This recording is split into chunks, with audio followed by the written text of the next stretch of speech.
What is up, Sooner Nation? I am Casey Mallon, and you are now in a Sooner state of mind. We are available via subscription on Apple Podcast and Spotify. Get her done. And if you're feeling really lazy, just shout, "Hey Alexa, play Sooner State of Mind podcast." Football is back, and BetOnline is your number one information source for all your sports wagering info with all the up-to-the-minute stats, news, scores, and matchup breakdowns. Get the latest game odds, spreads, and totals from the NFL and college football at your fingertips with BetOnline's real-time updates on statistics, news, and odds. From week 1 all the way to the college football playoff and Super Bowl, BetOnline gives you access to the best football promotions and contests available anywhere online. Head to the website today or use your mobile device to get in on the action. Remember to use our promo code BELIEVE to receive your 50% welcome bonus on your first deposit. BetOnline, where the game starts. Sooner Nation, we did it. We elevated our collective consciousness. Mind melding unification, coming together to create a higher state of being, sharpening our focus to achieve our objective. Sooner Nirvana. Mission accomplished as our Oklahoma Sooners defeated the number 3 ranked Texas Longhorns 34-30. This was a game in which all the best traits of what our coaches are trying to instill in our team and brand were on full display. And it was glorious. Friday night, couldn't really sleep. Got up way too early just thinking about the game. And then Baker got it going on game day. The only member of the panel to pick the Sooners with an emphatic shooting of that roughneck shotgun. Boom. That thundering blast would be a sign of things to come. And as the game got ready to start, I was freaking the hell out. This game felt like a BFD, and it was. And it could not have started any better. I love when we kick off and start on defense, defer to the second half. And then defensive Sooner boys, they were ready to start too. First play, swarming D, Woody Washington, TFL. One of TFLs on the day for the Sooners. And swarming D would also be a theme for the Sooners. The very next play, Gentry Williams jumps the route, interception, crowd going nuts. OU takes over on the 22. 5 plays later, DG with the QB keeper, 9 yards to the end zone, touchdown, Sooners up 7-0. I'm digging this start. We're feeling good. Ensuing Texas possession, more OU pressure. Texas already facing a 3-and-out. Sark dials up the fake punt. Whittington runs for 20. First down, Horns. We're still in the first quarter, and Sark already digging deep into the bag, trying to spark those Horns. Feels the game getting away. He's on the pulse. They convert. Texas holds on to the ball. And I thought going into this game that the Sooners would have the edge on special teams. That was not the case, and that fake punt would not be the only big play by Texas on special teams. Texas moving the ball after the fake just inside OU's 15. Ewers tries to hit Sanders. Billy Bowman does hit Sanders, blows him up, pops the ball up. Kendall, I'm just really happy in my headspace, and I hope they're happy in theirs. Dolby with the interception. 5 minutes into the game, OU defense already with 2 interceptions. But Texas D, they were up to the challenge. Not only this time, several times throughout the game, they forced an OU 3-and-out. And then it was time for more Texas special teams. Punt formation for the Sooners looked a little sus, and it was. Texas blocks the punt, scoop and score. Looked like OU might run away with this thing, but instead it's a Texas touchdown. We're all tied at 7. More special team woes for the Sooners. Illegal forward lateral on the kickoff. OU sets up inside their 20. Going 3-and-out, a poor punt. Good field position for Texas. OUD, where you at? Oh, yeah, Jaron Kanik, sack. He helps force a Texas punt. Ensuing OU possession, on second down. Tawee Walker fights for 6, and I mean fights for 6. Strong run, first down, and that run was just a microcosm of Walker's game. Not a ton of splash plays, but hard-nosed football plays. I loved his game versus Texas. 2 plays later, a bad snap. We saw a couple of those on Saturday. DG with one of his several huge plays. He runs back, picks up the ball, doesn't just dive on it. He grabs it. He's able to throw it away, turns a would-be turnover or a safety or even a touchdown into an OU punt. And that was a good thing because Texas ran into the punter, helped keep that Sooners drive alive. One of their few mistakes in the special teams portion of this. The very next play, DG to Jaleel Farouk for 43 yards. And this might have been Farouk's best game as a Sooner. He's so dangerous in the open field, consistently jukes the first would-be tackler. He's quick and fast.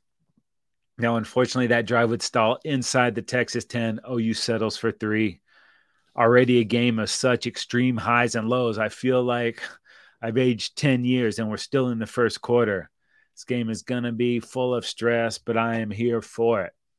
Texas responds to the OU field goal with a 9-play, 85-yard drive, culminating with Ewers finding Gunnar Helm running wide open on a 4th and 1. Snuck right through the coverage. Way too easy. All of a sudden, Texas is up 14-0. They're gaining that momentum. They hold OU to a 3 and then get a great drive and a touchdown for the lead. How would our Sooners respond? How about a 10-play, 75-yard drive? Great block by Stogg. Opens up the hole. Walker right through it. OU back on top. 17-14. That is what I'm talking about. Sooners sticking with the run game. DG doing it all. Running and passing. Texas did respond with a nice drive of their own, but OU shuts them down inside the 10, forcing a short field goal. But here we are, all tied up at 17. Both defenses getting it done inside the 10. Great football by both teams. Sooners get the ball back. Just under 2 minutes left to go in the second quarter. No timeout. Time for another big play by Farouk. This one for 34 yards. OU with the chance to punch it in right before halftime. Walker drops a walk-in touchdown. And even with that drop, I loved his game. I'm not mad at him. Could have had 4 more points. Had to settle for the 3. A short 3 that was inside the 10 again. OU leads at the half 20-17. And at this point, I felt like the Sooners could be up big, but also felt they were lucky to be winning. Does that make sense? Last year at this point, we were down 28-0, so we're good. We got a little lead. It could be more, but hey, we got the lead, and we're getting the ball back to start the second half. I felt both teams responded very well to early adversity. Most of Texas's big plays came off of busted coverages, and I felt like OU could make the adjustments and tighten that stuff up at halftime like they've done throughout the season so far. I also wrote in my notes at halftime, DG will be much more active in the run game. Texas has no answer. Not calling myself prophetic, but DG would definitely be using his legs more in the second half. In the second half, 7 rushes for 73 yards, and on the day, Gabriel had 14 carries, 113 yards, and a touchdown. Sooners just needed to get production from the run game. That was a huge need for them going into this, and as a team, they had 201 yards on 43 carries. That's almost 5 a clip and 3 touchdowns. And that's really getting it done considering how good that Texas front is. Going into this game, I also said I was worried about slowing down Jordan Brooks, and my worries were confirmed. Brooks, 22 for 129, almost 6 yards a carry and a touchdown. The rest of the Horns, not so much. 18 carries for just 27 yards. Brooks, stud. And Ewers got out of the pocket a couple times, but for the most part, the Sooners didn't let him do much damage with his legs, only 5 yards rushing in the second half. And a little tasty play coming up on one of those Ewers runs. Sooners open up the second half with a 13-play, 75-yard drive, 7 of which were runs. But it was Austin Stogner flashing on the drive with a couple of great catches, including a sick one-handed snag for a first down. I also thought Stog was really good blocking in the run game, especially on 2 of Walker's touchdown runs. Stog's most production all season. He picked a great time to show out. I guess that's part of his Sooner blood, knowing what to do. Oh, you up by 10? Time to put this game away, right? Sooners need someone to step up and make a play on defense. Right on cue, Danny Stutzman, your favorite player's favorite player, another TFL. And if you haven't seen that locker room pic of Stutz smoking stogie with those lokes on, check it out. It's rad. Go find it.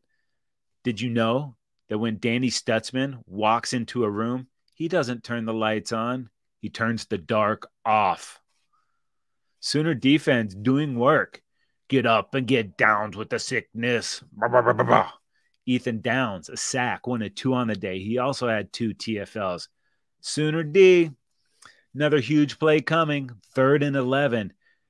Ewers escapes pressure. He's taken off.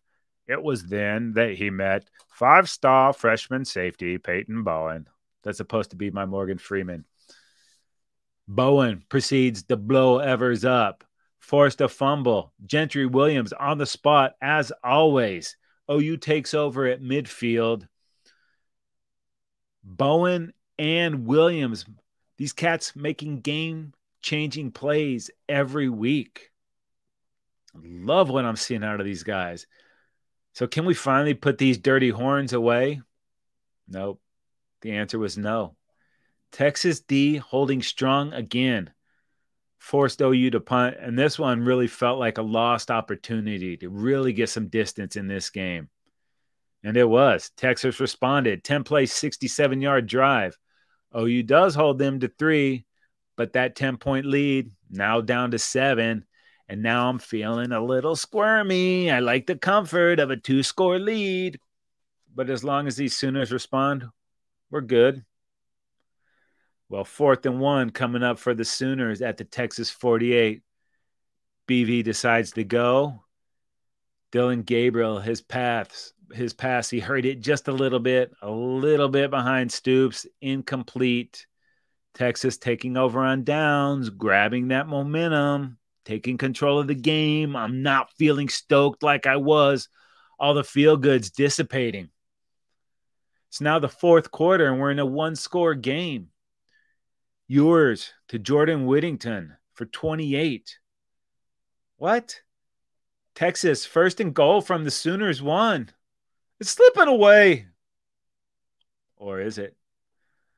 One of the most defining moments in Red River Rivalry history. You want to call it the Sooner Stonewall? The Crimson Curtain? You got a good name for it? Hit me up at ssomhost@gmail.com or FootballDudesLA on Twitter. If you got a good name, send it. I want to hear it. 1st and goal from the 1. Kip Lewis says, hell no. No gain on 2nd down. And I got them big defensive tackles in the backfield blocking. 3rd and goal. Stutz and Desan team up for a TFL. Now we're looking at 4th and goal. You know Sark's going. Could this Sooners D do it again? Can I get a hell yeah? Hell yeah, I can. Billy Bowen, Desan McCullough. No freaking dice, no soup for you. Sooners hold and take over on downs, denying them dirty horns the tying touchdown. The impact of BV and this staff on full display for the entire college football world to see. Sooners toughness off the charts, people. Time for a 99-yard touchdown drive to ice this thing. Let's go. Walker with the big run on 1st down. That's right. Dillon Gabriel with the 12-yard run. Took a big hit. Why? Because he had to pick up the 1st. Putting it all on the line. DG playing absolutely incredible. 2 plays later, Dillon with a 44-yard run deep into Texas territory. Sooner fan going crazy. Texas D holds again. OU could not punch it in. Still a field goal right here. We're back up by 10. All good, right? Zach Schmidt, 45-yard field goal attempt. He missed it. Blood draining. Feeling lightheaded. Oh, no. These busters are right back in this game. Jordan Whittington for Texas, having a great game. 10 grabs, 115, including 2 big catches on the drive that would follow that missed field goal.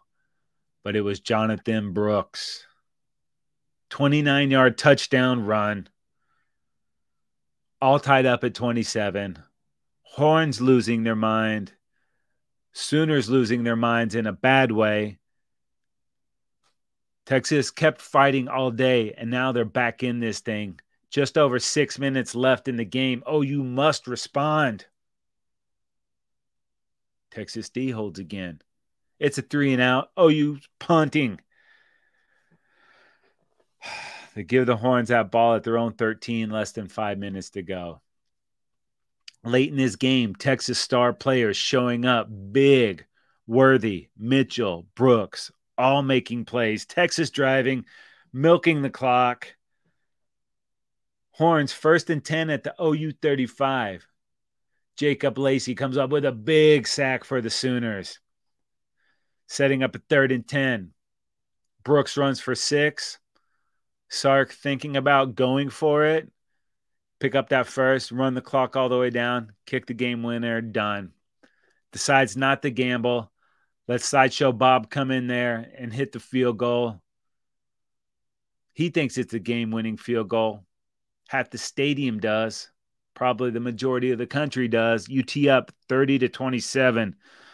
It's looking dire for these Sooners. 1:17 left in the game. No timeouts.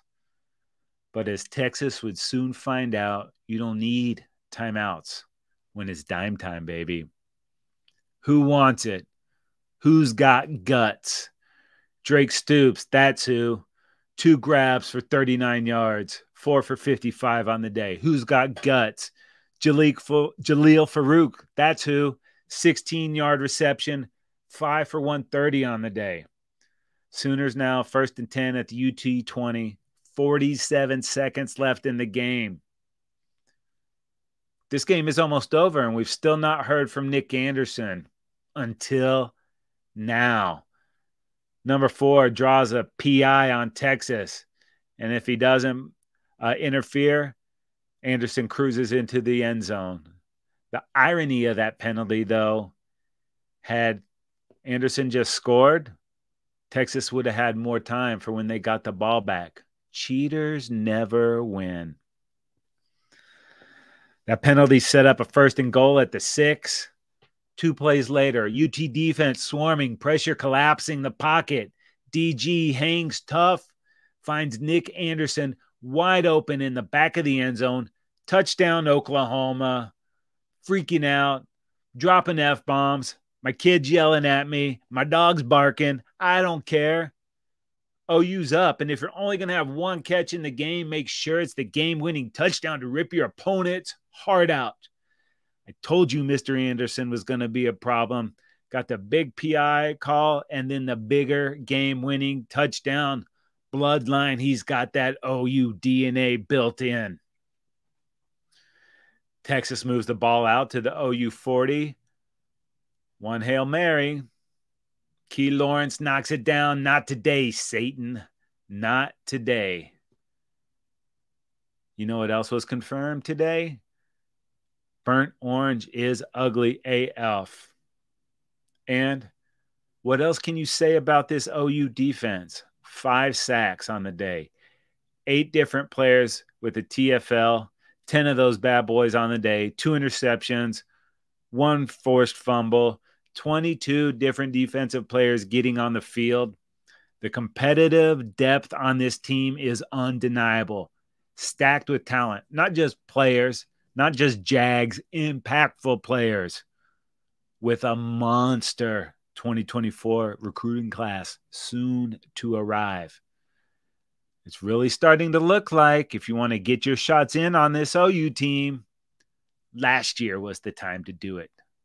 You might have missed your window. I'm excited. I love where this program is going. And flip it over to offense. All day, Dillon Gabriel, incredible at avoiding pressure, scrambling, buying time, only sacked once. O-line, stellar job. They were great. And when they weren't, DG made it all right, all right, all right. 23 of 38, 285, touchdown, no interceptions, 11 carries, 113 yards, and a touchdown. And to the small percent of the DG slanderers out there, shut your damn mouths and know your role. This kid is all heart and all guts. Saved his best for the biggest moment on the final drive. No timeouts. 4 for 4, 58 yards, huge scramble, and none bigger than the 4-yarder to number 4, Mr. Anderson. And after the game, DG said, quote, "I love my teammates. I love my team. That's what I've always been about," end quote. And that was fully on display. This is Dillon Gabriel's team. The players believe in him. The coaches believe in him. I believe in him. And in my opinion, with this game, he jumped right into the Heisman race. But more importantly, he keeps our Sooners undefeated. A perfect 6-0 on the season. And he's going home with that golden hat. And as I'm watching the celebration, the aftermath, still shaking with excitement, bubbling over with elation, my wife looks at me and says, "So they play for a spray-painted golden hat?" Sorry, babe, you can't take this moment away from me. Even if it is just a Rust-Oleum painted hat, it's ours again, as it should be. 4 out of the last 5. And the last ever regular season Big 12 Red River Rivalry win goes to our Oklahoma Sooners. Last time we stunned these Horns, it sent them into a 6-game losing streak. Now, I don't foresee that for this year's team, and I would not doubt it if we do see them again in December. But now and forever, we got this one, and it feels pretty damn good. Not only for breaking the hearts of all the Texas fans yet again, but for the payoff for all this hard work this team has put in, for the belief in the coaches, trusting the process. I love what BV is building. It's far from complete, but definitely headed in the right direction with the right kind of players and coaches. I love this team. Now, I don't know if it's coincidence, but OU is 6-0 since Sooner State of Mind started. Galvanizing, growing, and feeding the mental wellness and being of Sooner Nation, expanding consciousness through a shared love of OU football. What a time to be alive. Were there any other games on Saturday? There were. But my college football cup was so full after beating Texas that I just floated in the ether of Sooner Nirvana into the wee hours of the night. But we are a football show, so we talk football. Georgia curb stomped Uncle Mark and the Kentucky Wildcats 51-13. Carson Beck, 28 of 35, 389, 4 touchdowns, 1 interception.